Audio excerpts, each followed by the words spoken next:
Il était une fois un jeune homme nommé André, fervent chrétien, cherchant à vivre une vie pieuse et droite. Cependant, comme tout être humain, André avait ses faiblesses et ses moments d'indécision. Conscient de ses défauts, il était souvent tourmenté par la peur de succomber aux tentations du malin.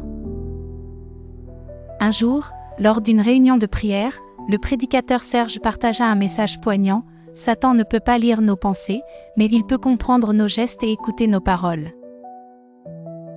Nous avons le pouvoir de lui cacher nos faiblesses en maîtrisant ce que nous disons et faisons. » Ces mots résonnèrent profondément en André.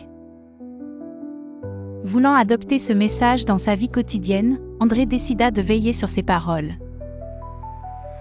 Il prit l'engagement de ne plus céder à la colère, de ne pas se vanter de ses réalisations, et de renoncer aux mots durs et amers. Il pria Dieu de lui donner la force d'accomplir cette tâche difficile.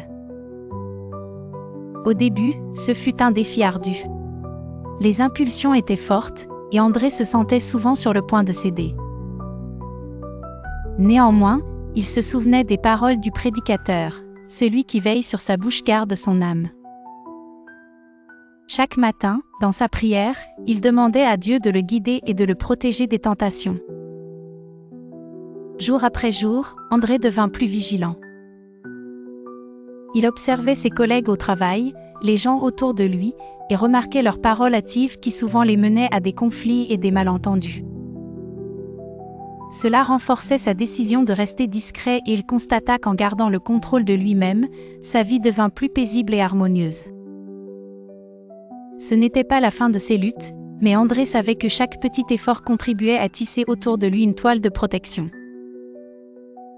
Il découvrit que choisir la discrétion, la prière et la fidélité ne lui permettaient pas seulement de se préserver mais aussi d'attirer les bénédictions de Dieu. Ainsi, André apprit que par la vigilance du cœur et la maîtrise de ses paroles, il pouvait fermer la porte aux stratagèmes de Satan. Comme un jardinier qui soigne ses plantes jour après jour, il cultivait sa relation avec Dieu et fortifiait son âme contre les assauts invisibles du malin.